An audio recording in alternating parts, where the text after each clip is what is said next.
آپ امام تھے اور امام الانبیاء صدیق اکبر کے مقتدی تھے۔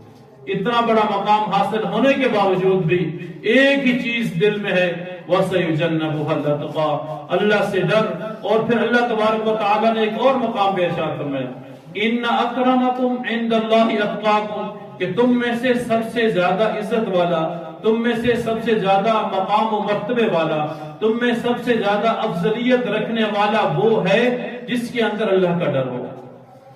ایک مقام پہ اللہ خود کہہ رہے ہیں اِنَّ أَكْرَمَكُمْ عِنْدَ اللَّهِ أَتْقَاكُمْ، کہ تم میں سب سے زیادہ